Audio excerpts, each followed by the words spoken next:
Hey y'all, it's Necey Dixon. Welcome back to my YouTube channel. If you are new here, welcome. If you are returning, y'all, welcome back. Let's go ahead and get into Married at First Sight Reunion Part 3. And y'all saw me doing my little dance at the beginning. Y'all, that's my dance because I'm happy that this shit is over.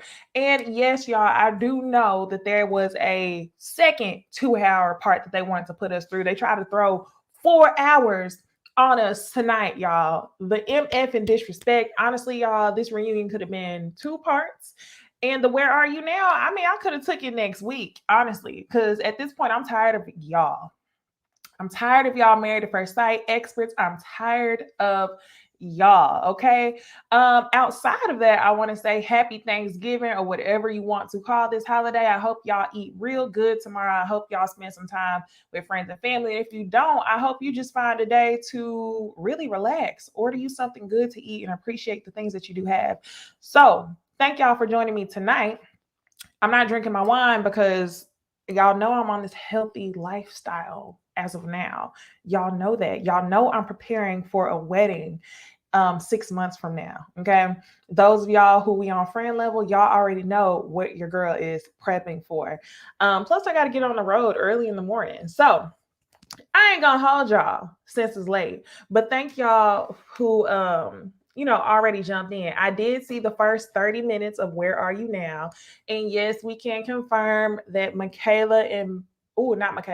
that Zach and Bao have dated. I haven't finished it, obviously, because it's still on right now, but they're dating. Duh. Okay. And I'm glad that they said it within the first 30 minutes. So this review will strictly be over the reunion. We can talk a little bit about Zach and Bao dating, but I haven't watched the rest of Where Are You Now. I figure I would hear from the good old folks on Twitter if the Where Are You Now episode was good. And I'm sure y'all will let me know too. I'll go back and watch it. If it's good, then we're gonna come back and talk about it. If it wasn't hidden for anything, then I wouldn't be surprised at all. So what's up, chat? Y'all already ready to talk about this. Cassie Kisses says she's so upset with Mirla. She didn't have to do guilt like that. She should have voiced her feelings in the moment instead of internalizing them. I'm with you 100%. We're gonna talk about that. Akina says, oh my gosh, I need to talk about this. Mirla is trash for her subliminal shade, and Johnny need his ass whooped. Gil is better than me. I would have let him take me there just off principle. Okay. Hey Sam, Alicia, Mina. Hey Julia, what's up? All right. What? Ooh, Mina says, I'm watching right now. Trust me, you want to watch it. All right. I guess I'm gonna have to go watch it after this live, and then if it's worth it, we can reconvene right here. But what y'all think about this thumbnail? I had to get the picture of Mirla in this badass eyeshadow because I felt like this embodied who she was as a person. While I think Mirla has some valid points, I think what she did was trash as hell.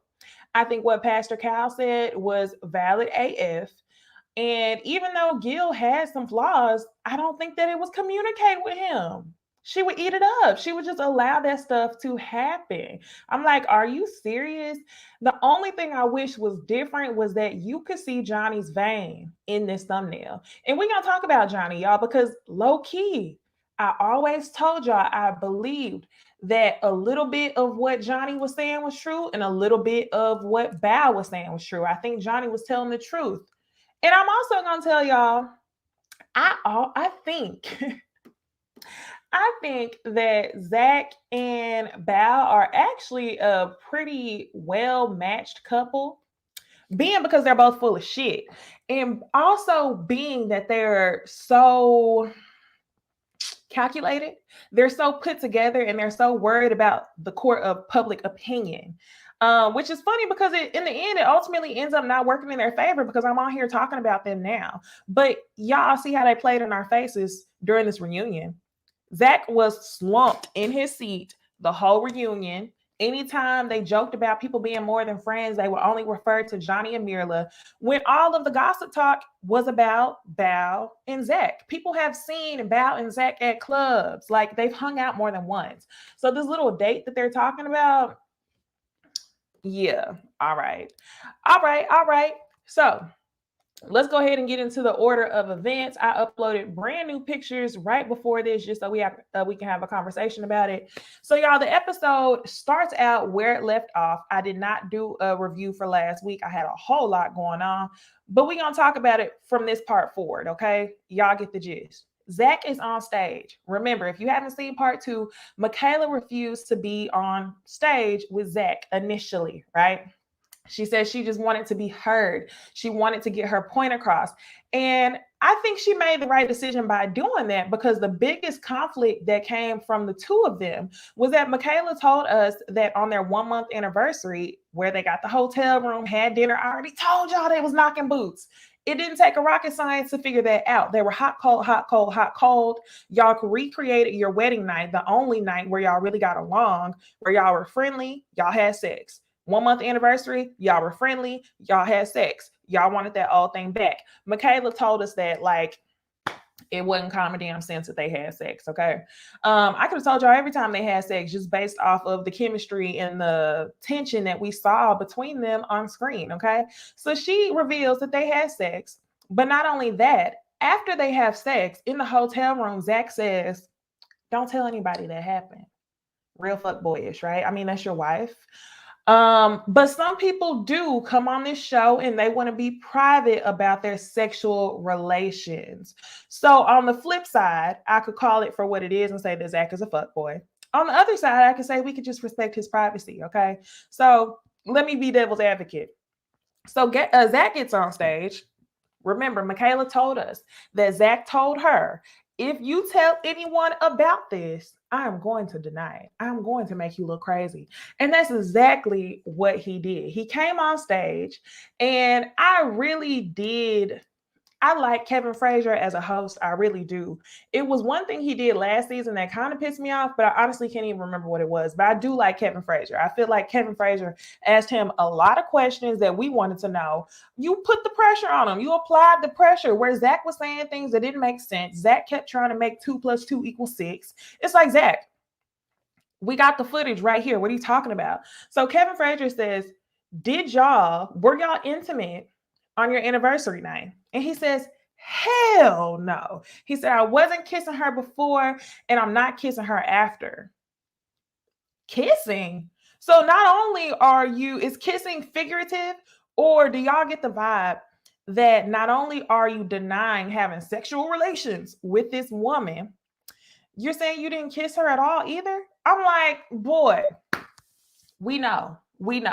And in between him denying all this stuff, he kept saying, this is what she wanted, so this is what she's getting. And to me, I felt like that was him trying to be manipulative. That was him speaking in code, basically saying, hey, I told her I was going to deny it. This is what she wanted, and this is what she got. Zach is evil. Michaela's crazy. Okay. So I can't say that one is 100% wrong, one is 100% right. Zach is evil. Michaela's crazy.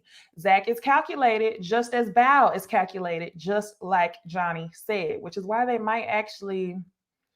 Nah, that's a damn lie. Zach and Bao are not going to work. I can tell y'all that right now. Both of them are too calculated for the other one. They both will be in public on some fake stuff, but the minute one has plans that the other one doesn't, it's not going to work out.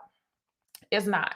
So anyway, he refuses to film with Michaela. Kevin says, well, let's bring Michaela on stage so we can get to the bottom of this and you can tell her how you feel.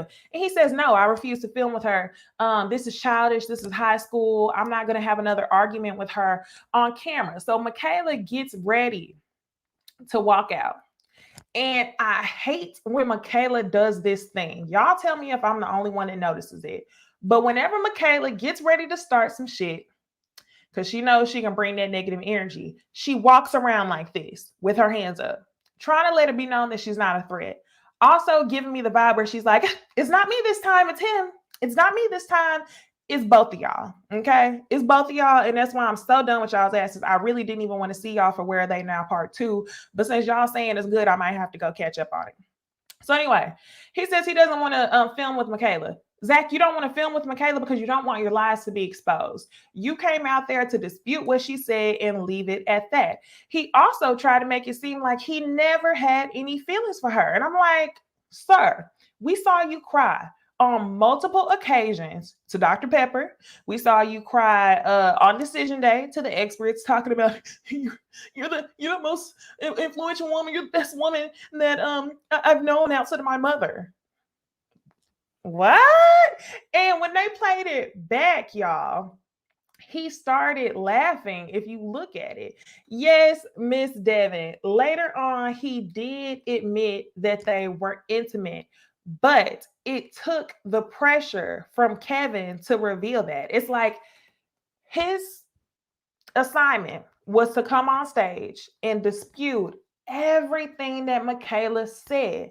And it wasn't until Kevin started showing him hardcore evidence that he had to be like, okay, we had sex. And honestly, I don't think he admitted to them having sex the night after the wedding. He never admitted to sex after that up until after decision day. We know good and well y'all had sex multiple times in between that. He's trying to make it make sense. He's trying to make us believe that his inconsistent, oh, I don't want her, his rejected behavior means that he wasn't having sex with her. You were having sex with her while you were acting like you didn't want her. So it's very calculated when he decided to admit when they had sex. I don't appreciate that. So anyway, y'all, he doesn't want to be seen with Michaela. So he continues back on stage. Michaela walks back. She respects his time. I guess they told her, no, you had your own time. Now he has to have his. And then they start discussing after decision day. So he explains how they ended up in this 7-day relationship after he said he wanted a divorce. Michaela's side of the story was that after decision day, he asked her to come stay at his place for 7 or 8 days. She was cooking, she was cleaning, she was doing all the wifely duties, having sex, busting it open. And ultimately, she ended up leaving. She told him that that wasn't for her, and that she wasn't going to do that if the relationship wasn't going anywhere. And as soon as she told him that, he basically didn't want any more dealings with her. So, he done laid up with her for 7 days, got meals and everything else, and left.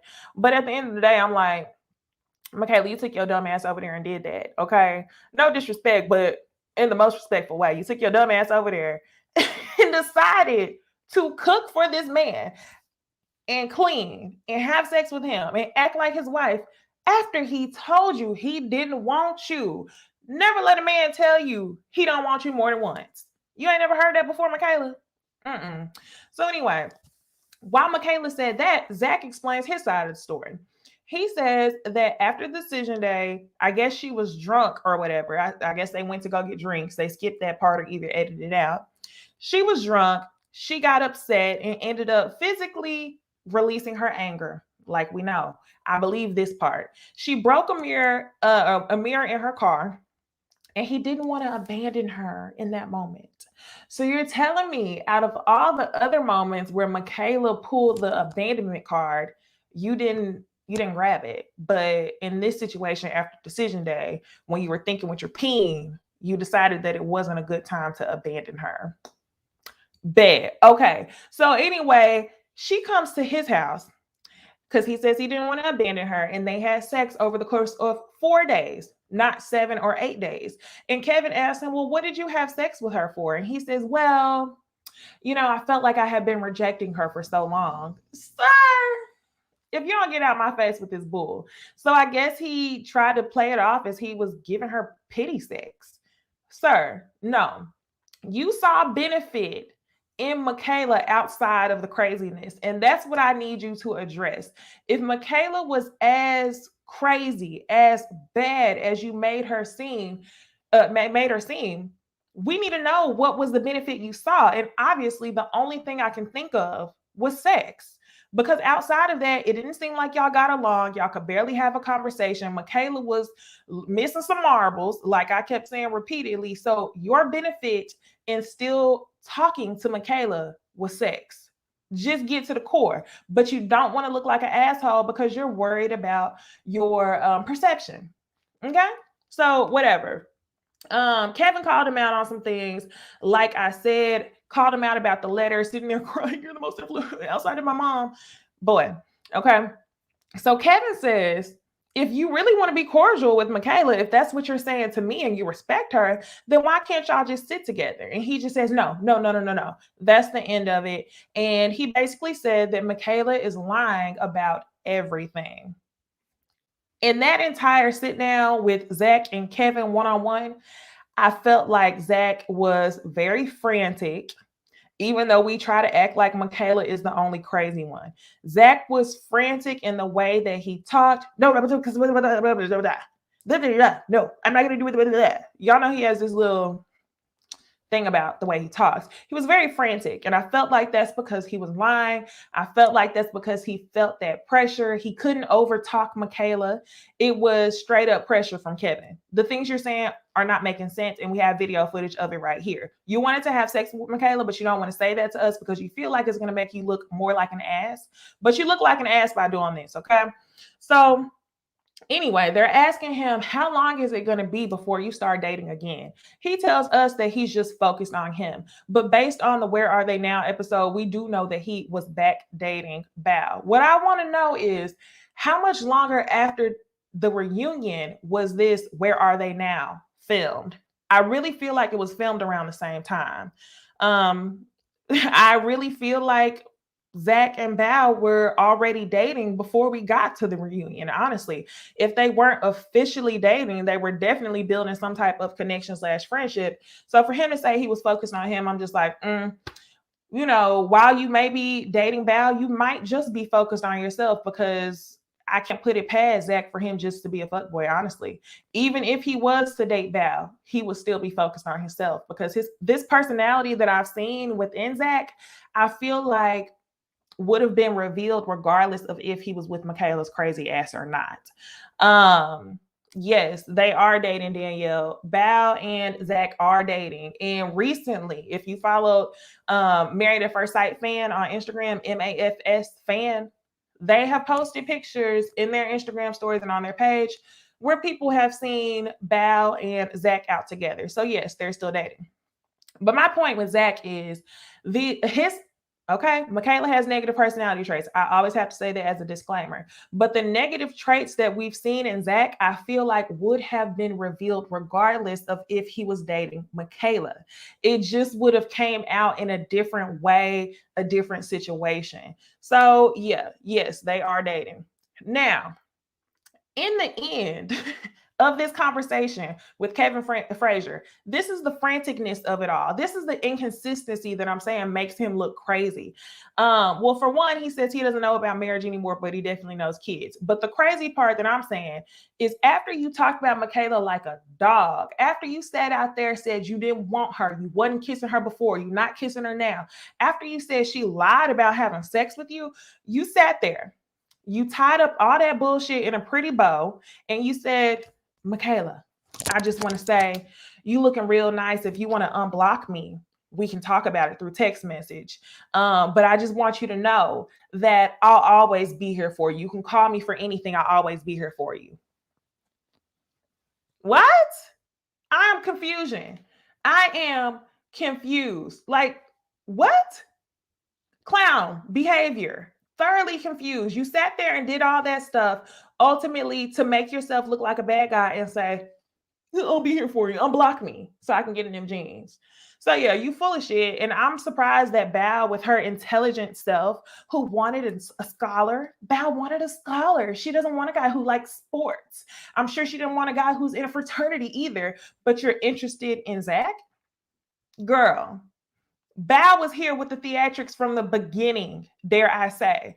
From the beginning, y'all, whenever Bao got that gift from Johnny and she was panicking, saying that she wanted someone who was a scholar, well, how is it that you end up with Zach?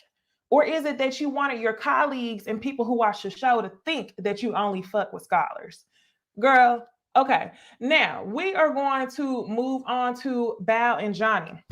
So Kevin ends up saying that he felt like they were the perfect match. And Bao says that she has to completely disagree because there were definitely fundamental differences between them. Y'all, we've heard that before. We have heard someone else say fundamental differences. Y'all know who said it? It was Zach. Zach used that exact same wordage against Michaela. He said, I feel like it's a, what did he say? Fundamental character trait. There are fundamental differences. I thought that was funny. I was like, is it just me, or is Bao and Zach using the same language to describe why their relationships didn't work?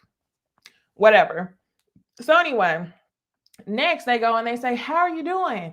And both of them say, we're good, we're happy. They don't really talk. They haven't talked since the show ended. They definitely have to see each other when it comes to like PR events, but outside of that, they're not really friends. However, they're both happy that the relationship has ended.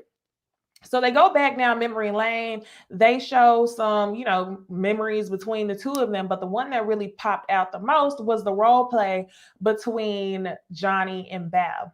This is whenever we see Bao in the nurse costume and we see Johnny as her patient. And the way that she said, oh, I'll bend you over. And he got so excited. I was like, Johnny definitely has kinks. He definitely has fetishes. He likes to be controlled. This is what he's talking about by he likes to be smothered in a relationship. And I feel like that spice that he really wanted from Bao, he can probably get with Mirla, even though it's F Mirla for what she did. But he can probably get that with Mirla, okay? So then they both talk about the flashbacks of whenever they feel like things started to go downhill. For both of them, it seemed like they were coming to realizations whenever they were having conversations with the experts. They showed everything that had happened. They showed all the clips of Johnny acting like an ass and all the clips of Bao sitting there, so put together, right? And you could tell by the video footage that Johnny was so cringe. Johnny was so embarrassed to see himself behaving like that in all the flashbacks. So after the video is played, they end up asking Johnny, how do you feel about seeing all this? And this is where I kind of believe part of what Johnny says. I feel like the truth between Bao and Johnny is always somewhere in the middle with them. So yes, Johnny is something going on with Johnny, but I feel like this explained a lot of his frustrations. I feel like with the relationship of Johnny and Bao, they were good, right? And then all of a sudden, we would see Johnny get frustrated almost to the point to where this man was literally about to explode, him and his vein. They were literally about to explode. And I was wondering, like, why aren't you just saying what's wrong? There was even one scene where he was telling Bao how he felt. And Bao said to him, why are you getting mad? And he just walked off. So anyway, Johnny says that throughout this entire process, he felt like he couldn't 100% speak his mind. And the reason being is because they made an agreement to only talk about things when the cameras were not there due to Bao having social anxiety. So he says that there's so much that we're missing. So while I believe that some of this is true, y'all know we also see in the way that Johnny would look for a grain of salt as confirmation and validation that Bao wasn't shit. The example I'm talking about is with Sarah. He was looking for confirmation through her friend Sarah. Sarah said, oh, she breaks people down and then she builds them up into who she wants them to be. He took that, ran to Dr. Pepper as if that was hard, solid rock proof that Bao was a bad person. So what I'm saying is, while I do believe that Bao was extremely calculated, that Bao planned their conversations, you have to know that because Johnny didn't provide any examples, he probably took something very, very lightweight and blew it up. So what we wanted to know from Johnny was what was missing. What were the rules and stipulations that Bao put on y'all's relationship that you didn't feel comfortable talking about on camera? He's like, so you didn't plan any conversations? No, what's tea, Johnny? I need you to give me an example. Did she tell you not to talk about XYZ? Come to find out, she told him that she didn't want to talk about sex on camera, which is pretty normal, y'all. Every season we have couples on here who want to hide when they actually consummated the marriage. They want to hide how often they have sex. They don't want to do anything like that. We've seen it all before. So to me, that really wasn't a good example. Next, he ends up talking about how Bao changes her personality based on who she's around. And I believe him 110%. Bao tries to play it off and spin it as she is multifaceted. She's one way in a professional setting, she's one way with her friends. While I feel like we're all like that, I see Bao definitely doing that. I feel like it's consistent with what we see from people who have gone through some sort of a struggle or who's also extremely insecure. Like Bao, she told us that she would not even walk to her house after getting off of the bus in school. So for me to know, oh, she also told us, y'all, that she would stay awake all night at band camp just so people wouldn't hear her snoring. So the levels that she would go to make people think that she was something she wasn't, Johnny, I believe you 100%, but you do be tripping a little bit, okay? Thank you so much for the super sticker fun with Renika. $3, thank you. But yeah, I definitely believe Johnny, even though something wrong with that man. Okay. So next, he also says she's thinking that she's bringing her representative. Blah blah blah. Who cares? So what we do want to know now is, Johnny, why did you decide to stay married? And he says, well, I honestly feel like she broke me down at that point. But his final explanation was the reason for saying yes was that he wanted to see what came after the cameras left. And once he explained it like that, I was like, okay, I kind of believe you, but I also kind of believe that you're just as concerned about your perception as Bao is. You're just upset because you ended up looking like the bad guy in this situation. At the end of the day, I think everyone's worried about their perception or what people think of them. Johnny was just upset because oftentimes he looked like the bad guy. So he said that he said yes because Bao told him that if you say no, that's the end of the relationship. But if you say yes, but that means we can try to see where things go. This flashback that they showed was right before the decision day. So it was almost as if she prepped this man to say yes and then got on stage and said no. And I told y'all in my review, I felt like between Bao and Johnny, it was the battle of who's good, who's evil, good versus evil. And they both were trying to psychologically play each other with these answers that they gave each other. Let me read this comment from Renika. She says, I think Bao does break people down as far as being so manipulative with her anxiety and her woe is me that it ultimately gets the other person to bend to her needs. 100% agree. I think that's exactly what she did. And I think the things that she told us about her childhood and the way she grew up is extremely telling of who she is now. But that also makes me think that Zach may be the same way. But that's also why I don't think they're going to work out at all. Thank you so much, Alicia. Y'all be sure to please like the video on your way in because we are going in on this review. Okay. So I believe that that's the reason why Johnny said yes. She prepped him for it. And like I said, at the end of the day, both of them were both concerned about public perception. They wanted to be the good guy at the end of the day. However, Bao just outsmarted him. So now they're asking, how have things changed for you? Bao says she surprised herself because she realized how patient she was. Johnny finally went to therapy, thank God. I said so many times to y'all, I said, Johnny don't need therapy. He need a wife. Johnny need therapy for his daddy. I said so many things. And to find out that he has completed 6 sessions of therapy, I'm like, that's amazing. I honestly feel like that should be a requirement for everyone coming on the show. Before y'all get married, y'all need to take the time because y'all be cranking these seasons out. Take a couple weeks. Make these people go to therapy. I want to know what your childhood traumas are before you walk down the altar. Okay? I want to know what to look for. Lily Flowers, she says, Bao code switches to survive. She says, like I do every day, surrounded by people who look nothing like me or people who are more privileged. Yes, I understand that. Bao code, she code switches, right? But I think it's ingrained into who she is like all the time. Which I feel is not normal. I feel like Bao has been so traumatized by her insecurities that I don't think she's really ever 100% safe in her surroundings for us to see the real Bao 100%. So it's just the way she is, honestly, because she's been doing it for so long. So now Kevin ends up asking Johnny and Bao about these rumors. What I thought was extremely interesting was that they geared the rumors towards Johnny.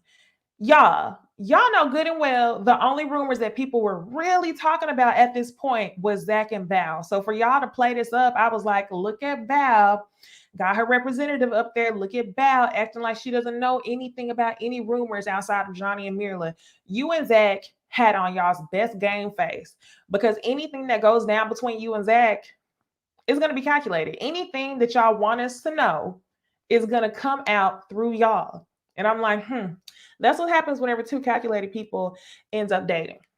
So Johnny says that he's actually been dating someone for a month, but he says that it's not Mirla. Bao says that she's been dating, but she doesn't want to talk about it. Okay. So then they end up asking the two of them, who do y'all think would have been better matched out of all the people on the show? Two of the couples that popped out to me was someone suggested Brett and Gil. And honestly, I think Brett and Gil would have been better match. I think they're good people. I think that Brett is emotionally invested. I just don't know if they would have been attracted to each other, but they definitely would have been a better match. And Bao ends up saying, who knows? Maybe me and Zach we wouldn't have been too bad either. Yeah, girl, you were eyeing him this entire time. So then, y'all, the ladies come out to the stage. Don't have a picture of the ladies, but I'll just sit out this picture of the full cast. The ladies come out to the stage. Really, nothing huge happened here. Michaela says that she thinks that Ryan was more invested in her relationship with Zach and that he was messy boots and he liked to gossip, which was weird to her. Rachel reveals to everyone that her and Jose are no longer getting a divorce and that they are working on it. Rachel looks not Rachel, Mirla looked extremely shocked to find out that Rachel and Jose were no longer getting a divorce. We find out that Rachel and Mirla were actually really good friends. And coming from Ryan, Ryan thinks that Rachel prefers Mirla to be single like her. So you could tell that Rachel probably had some deep conversations with Mirla, like, girl, I'm not going back to him. Mirla's like, girl, no, you don't need him, yada, yada, yada. So for her to reveal that to her friend on that stage and not say anything before is very interesting. I think part of Rachel knows that they probably shouldn't be together. But like I told y'all this entire time, Rachel and Jose are going to be together out of convenience. Rachel wants to be wanted. Jose wants a woman. I don't care what anyone says. The words gay, he wouldn't even allow the words gay to come out of his mouth on stage. He wouldn't. The only reason why we knew that they were asking him about social media saying that he was gay was because Michaela was the one who said the word. Michaela blew the whistle. Like, okay, we're going to talk about you being gay. Jose didn't want to say anything about it. So y'all, I honestly think Jose just wanted a woman to check his boxes, okay? Regardless of if he's gay or not, he wanted somebody to check his boxes, and that's Rachel for him. So they're going to stay together. Now, Mirla says that she didn't think that Gil brought out the best in her, especially when it came to finances. All of the women end up backing her up and saying that Mirla is 100% genuine to who she is. And if she got the money, then go ahead and spend it. Definitely. I honestly think that Mirla allowed a lot of the aftermath of the show influence her decision, honestly. And we will talk about that. So, y'all, now the experts come out to the stage. And when the experts come out, they start asking, who were you most surprised by? The experts, they laugh it off. They're like, oh, they were bad surprises. I was surprised by Bao and Johnny. I thought they were going to work. I was surprised by Mirla and Gil. The only couple who I wouldn't even say I was genuinely surprised by anyone. I wouldn't say that. This did not look like a good setup. Now, if you go back to my episode 1, when I didn't know anything about all these couples, I definitely could call out some surprises. But as we watch the show and you watch episode for episode, I don't think I was really surprised about anybody. The only thing I was surprised about was that Rachel ended up moving out of the house with Jose. But they're not getting a divorce, so So the experts end up talking about Zach and Michaela. And this is where I start getting frustrated with the experts. And I really do enjoy some of the advice that Pastor Cal gives them. But sometimes the things that Pastor Cal says can just be so dated. It's the disconnect between the way that this generation dates versus the generations before that stayed together through everything. So I think a lot of times when things aren't right, Pastor Cal is always like, it could work. It should have worked. And it's like, of course, two people can stay together if they're committed to the marriage as an institution. It reminded me a little bit about Marceau Scott from Love and Marriage Huntsville, where he said that marriage isn't about happiness, it's about commitment. While that's true, I think Zach and Michaela did not apply to that. Zach and Michaela were toxic as hell. So that, old knowledge or old true, wisdom that you hear from older people, I don't think it should always apply to everything, because at the end of the day, two people just should not be together. So for him to say Zach and Michaela should have worked, I'm like, nah. Dr. Pepper speaks on Zach and Michaela, and she says that she wishes that Zach was a better supporter of Michaela and that she could have been better. I have to dispute that. Zach should have 100% been a better supporter. However, Michaela was going to show her ass regardless. I think Michaela could have been matched with Gil and Gil's positive ass, and Michaela would have showed her ass regardless. So for Dr. Pepper to say that, I'm like, while that's true, it wouldn't have worked, period. So now Gil and Mirla are the topic of discussion for the experts. And Pastor Cal says that he senses fear with Mirla. And I honestly do as well. I don't know if it's fear or if it's more so of Mirla getting back to her regular thinking. I think a lot of the times the couples can be influenced by what the experts are telling them, also influenced by the end goal of knowing that everybody's going to want them to stay together. And I think Mirla went against her gut and decided to stay married to him. Reason being is because on decision day, she said, I choose to be married to you. And it sounded like she was committed to the marriage, but ultimately to me, it sounded like it wasn't what her gut was telling her, but she was making a choice to continue to do it. And then also, whenever Gil told her he loved her, she never said it back. So I think once the cameras left, she resorted back to her gut feeling, which was that this is not for me. She did it in a fucked up manner, though. Sorry, excuse my language. She did it in an effed up manner, but I think that's just what she went back to. So then the experts talk about Bao and Johnny. Dr. Viviana says that Bao is very systemic and just anxious. She's very calculated. Everything's planned, but she sees it as quite normal. Pastor Cal has to disagree, and he says that sometimes Johnny was over the top. So anyway, they talk about Rachel and Jose. Dr. Pepper definitely says that Jose's anger is scary. I told y'all about Josephine, and that's what I call Jose whenever he gets mad, because the way he turns up on his wife, to me, the petty actions, the got my face with this was very Josephine of it all. I would be disgusted if I was married and my husband decided to talk to me that way. Lock you out the house in the morning. Your duty is to protect, and you literally lock her outside of your house. Yeah, that was Josephine AF. So now, y'all, the experts get their turn to sit down with Mirla and Gil. And this is where I'm going to talk a little bit more about Mirla and her decision. Let me take a sip. Y'all be sure to like the video while I take a sip. I've been doing a lot of talking. Like the video up real quick.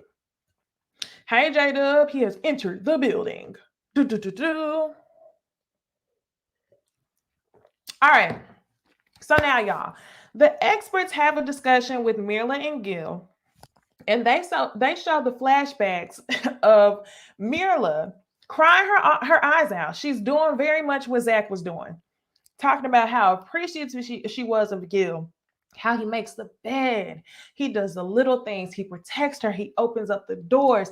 It's literally everything she prayed for, but she didn't know that she would end up getting. They showed that video, Gil and his beard, because Gil, you was looking good with the beard. I ain't gonna lie to you. You were looking real good, okay? And the positivity, I'm like, I don't know how she fumbled that. Gil, I'm not saying, Odell, because that's what Mirla wanted. But I think that if you would have had that beard from day one, Mirla would have found a way. I think Mirla would have found a way. And lightweight, I know she was shook when she seen you pull up to that reunion. Okay, she tried to act like she was all cool. She said, he looks good. He looks amazing. Yeah. So anyway, oh well. Gil was tearing up once he saw the flashback because he felt that he was blindsided. And he explains that, he just wishes that she would have said, I have some reservations about you. I'm not really feeling you. But ultimately, he makes it clear, I don't want to be with anybody who doesn't want me. And I feel bad for him because it's like he's hurt by it, but he still wants to let everybody know, like, I'm okay. I'm going to move on. She don't want me. It is what it is. And I was just like, damn. So the whole time he's sitting there crying, I don't think we saw any concern from Mirla. There was no rubbing of the wrist. There was no looking over at him, wiping his tears. She was getting real touchy-feely with Johnny, who may or may not be your BFF, but your husband, your ex-husband, who's sitting on that couch. He's sitting there crying to you because you had him sell everything he owned beside his clothes, his dog, and his blender. Move out of his place, only for you to decide 2 weeks later that you didn't want to be with this man. You dead ass wrong. And there was no concern. And for me, I feel like if the relationship just ended because it wasn't for you, then why are you being so cold? Why is it that you aren't moved by his tears? That to me seems like it's definitely something wrong with Mirla. I understand not, doing PDA. I understand, being awkward in the presence of a lot of emotion, but you did this man dead ass wrong. And I don't even think we got an apology from her for the way that she did him. We may have, okay? Y'all correct me if I'm wrong. But even if she did verbally apologize, her actions did not match up with what we were seeing. And to me, that just is very triggering. It's a red flag, and the experts called her out on her bullshit. So Dr. Pepper says, we want specifics. We don't just want to know that it was some odd feeling as to why you left him. And I was like, yes, Dr. Pepper, because I want to know. Like, she kept explaining, well, I just had a feeling. Well, 2 weeks later, I just kind of knew it wasn't for me. Da-da-da. Give us examples of what happened 2 weeks after the cameras left for you to say, nah, this wasn't for me. Now, y'all, I see what y'all are saying about Gil nagging her the whole time about her being a brat. However, we got to hold Mirla accountable the same way that we held Ryan accountable. Those things have to be communicated. You can't uproot somebody from their home and then have them sell all their belongings and leave them randomly because they called you a brat. You were very well known to be a diva. This ain't the first time you heard that.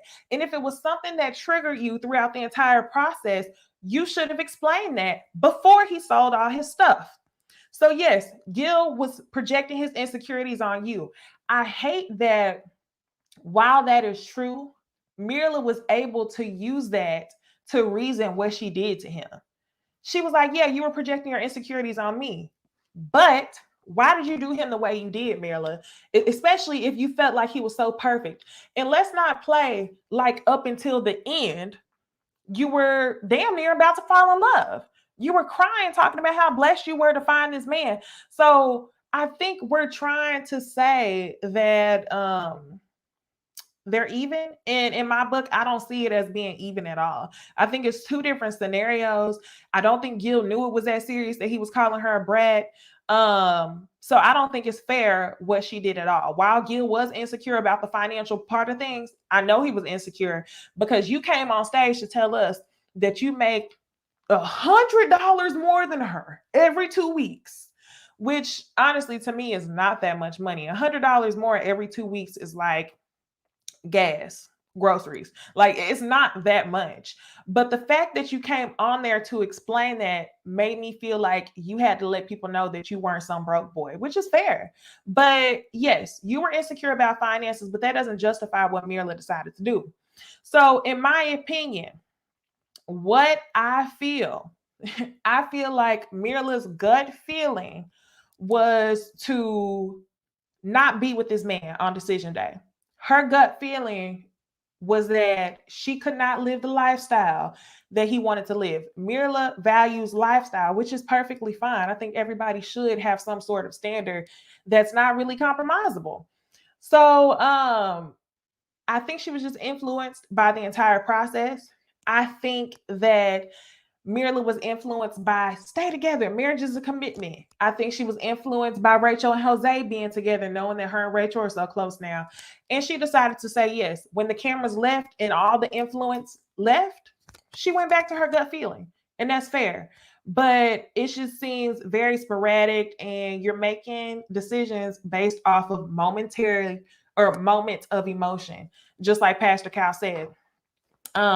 So her explanation, she says that ultimately it was finances coupled with attraction, coupled with chemistry. That's bullshit. I'm gonna tell y'all why. Because the attraction thing was already solved. At first, she said she wasn't attracted to him. Then, mid season, she ended up saying she was attracted to her husband, couldn't keep her hands off of him, and she would kiss him on camera. Next, the chemistry. Number two, she always talked about how much they joked together, how they got along so well. So that's a damn lie. Okay. The only thing left is finances. So it's just like, Mirla, you're going to have to make something make sense. I think she just wanted more for her life, and she didn't want to say that. That's fine. You can want more, but you dead ass wrong for having that man sell all his belongings and then decide you didn't want him 2 weeks later when you knew your gut was telling you that this ain't what you want. Okay. So, y'all, we're going to move on. One of the things I thought was important to say before we do move on was that all of the experts was telling her, like, marriage may not be for you. Like, if this is how you operate, if this is what you're making decisions about, if you can decide that you want a divorce based on a feeling that you had in one moment, then marriage may not be for you. And she says, you're right, marriage may not be for me. And I'm in 100% agreement. Marriage may not be for you, Mirla. And just like I said about Zach, I think we got to get to the root of who these people are. Ultimately, I feel like these things would have came out about Mirla regardless of if she was with Gil.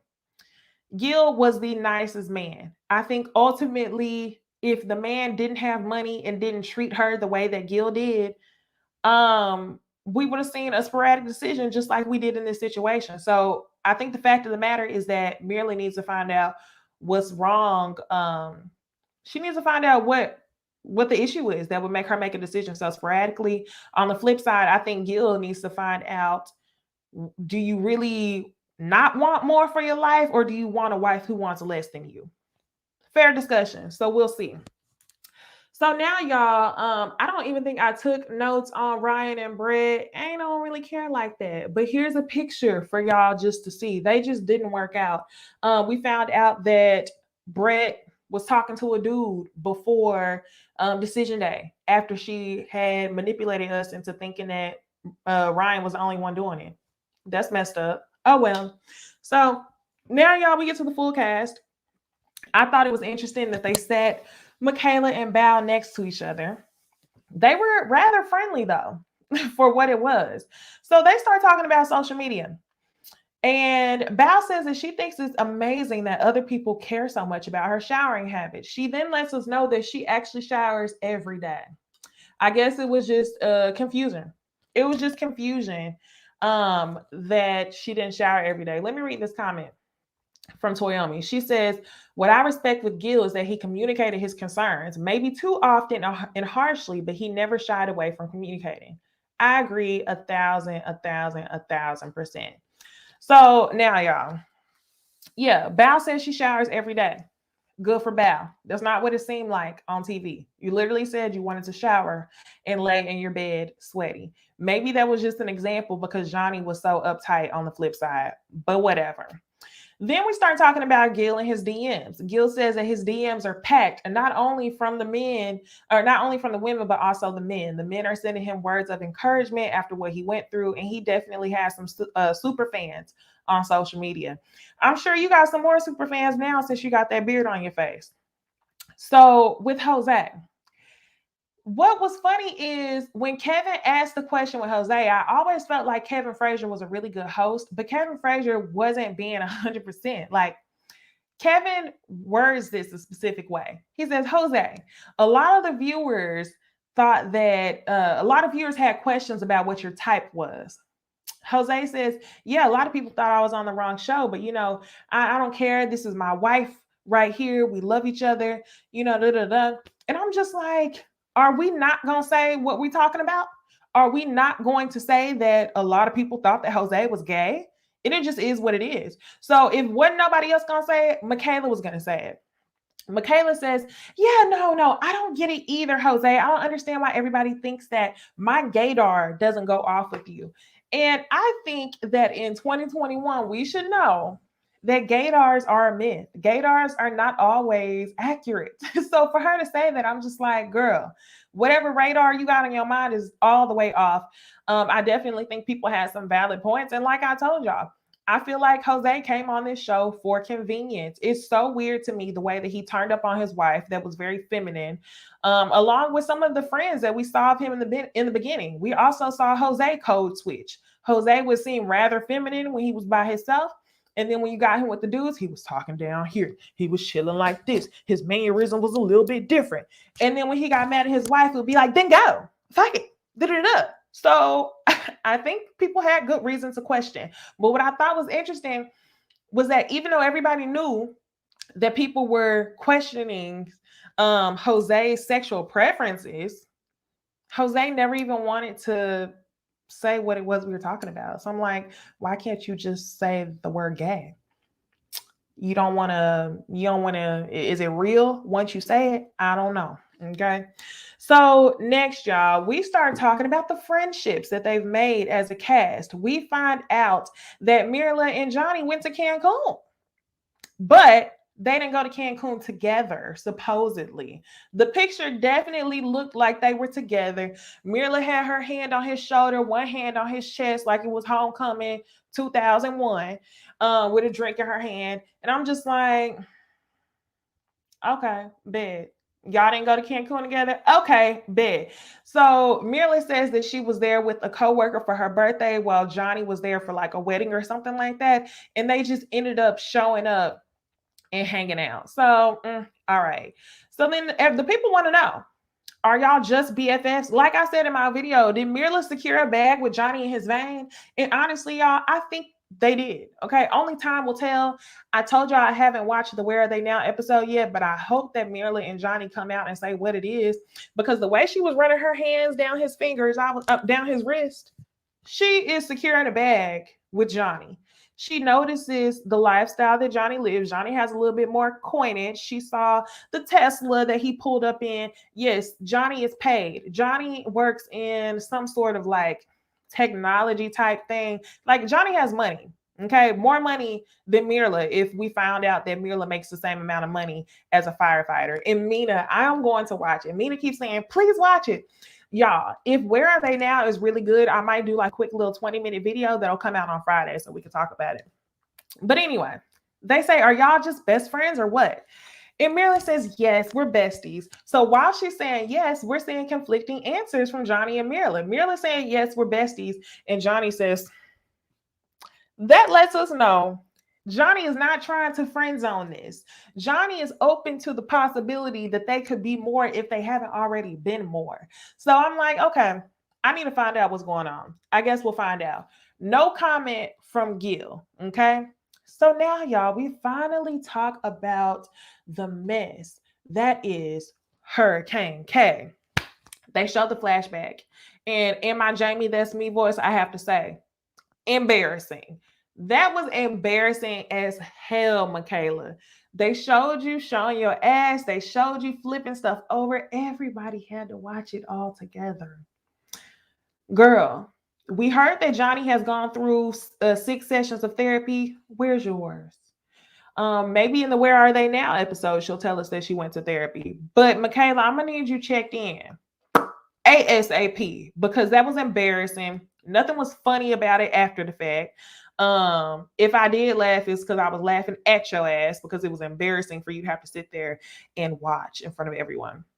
So she's explaining to everyone what happened that night. She says that it was basically triggering for her because she didn't want him to get on the road. Now, we all know this entire time that Michaela deals with issues of abandonment. And that's because her dad was killed by a drunk driver, unfortunately. So I asked a lot of y'all. I have not lost a parent. thankfully. But I've asked a lot of y'all earlier on if y'all had felt feelings of abandonment with the loss of someone extremely close to you. Now, a lot of y'all told me no. Someone can comment below and let me know what you think now. But honestly, y'all, I see Michaela using this as a crutch to act the way she acts. Because if you're smart enough and emotionally intelligent enough to identify that the source of your abandonment is because of your father, why haven't you done anything to get therapy to get through it? You're using it as a crutch. Now, when she explained, she even went on to say that it was almost a mirror for what happened with her father. Because, I mean, to my knowledge, I didn't know her father had left the house that night driving around because he was angered. So since he was upset, he left the house real late, driving around, got hit by a drunk driver. So she saw this as another opportunity that was almost parallel to what happened with her father. He was upset and he was leaving in the middle of the night. Zach sitting there rolling his eyes the whole time. Zach, you get on my nerves. Michaela, you get on my nerves too. And Michaela's like, he just doesn't care. And she's sitting there squeezing her eyes. She's, rolling her eyes. She's trying to get a tear out so bad. I felt like she was really trying to cry in that scene. She was trying to make that water thing work. It wasn't working, right? So she says, he doesn't care. He never cared. And okay, now I see comments from y'all. So CJ says, not abandonment, but I have separation anxiety from the loss of my pa. Sam says, yes, I have. She's in therapy now. Damn. I'm sorry, y'all. Nika, Dr. Mars says Michaela's loved ones haven't. Yes, Michaela's loved ones have enabled this behavior for far too long. Yes, she is the youngest sibling. She definitely has baby of the family syndrome. While she experienced a loss, I feel like if you're smart enough to identify it, you should also be smart enough to get some help. It's easier said than done because, like I told y'all, I've never gone through that. But what I'm saying is that I feel like she's using it as a crutch. So anyway, she's sitting there trying to cry. She's like, see, he doesn't care. He's not even apologizing now. And Zach says, okay, Michaela, I'm sorry if. And Michaela says, see, he doesn't even care. He doesn't give a fuck. He never cared this whole time. So he's like, okay, I'm not going to say anything. And Kevin and everybody was trying to tell her, like, well, give him a chance to apologize. While I do believe that Zach was full of shit, I think Michaela is on one. And the combination of the two of them together is just too much for me. So with that being said, I don't give a fuck. I don't care. Michaela and Zach can go off my screen, okay? Y'all, season 14, Boston is about to come out. I cannot take another toxic ass black couple on the screen. I cannot take another toxic ass black couple on this screen. I can't take it. Please, Lifetime, Married at First Sight, hear me out. I love the experts, but if they mess up again by choosing two toxic people, i.e., Chris and Paige, i.e., Brandon and Taylor from seasons ago. Even before that, we had Tristan and Mia. Mia was the crazy one. If y'all do this again, I will need you to replace somebody. I will need you to replace some of the experts because this is not making sense. This is seasons on end. Mina, I agree with you. I think the solution is to do interracial couples. Y'all, I love Black love. I do. I love Black love. But if you are finding that there is a shortage of Black men who are ready for love on this show, who meet your credentials, who meet the money mark, who meet the looks, place our Black sister with a 10, if that's what you got to do. Place our Black sister with a Brad, if that's what you got to do. Because I don't like the fact that y'all are reaching for Black men who simply just meet the criteria of what you're needing, but y'all aren't digging deep enough to find out what the issue is. And then it plays out on our TV screens in a toxic way. I'm exhausted. Go ahead and attempt interracial couples. I feel like y'all are teetering on that idea, but y'all are trying to do it in a way to where the couples are culturally aligned. Like we saw Brianna and Vincent. Vincent was Dominican. Culturally, I feel like they have a lot of things that are very similar to like Black people. There's a lot of Dominicans that look like Black people.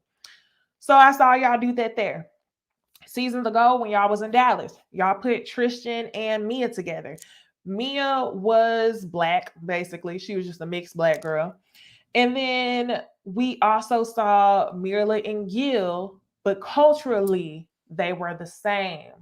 I think y'all, I have to say, Lifetime, we're mature, we're big girls. I don't know what viewership you're trying to tend to. I don't know if you feel like you're shaking the table by putting two different races together, but I'm here to tell you that we are here for it. It's 2021. Do better. So, the last portion of the show is, who do y'all think is better suited for each other? On that note, Gil pulled the SpongeBob. He said, "I'm going to head out, not feeling too good." And Michaela is the only one who ends up walking after him.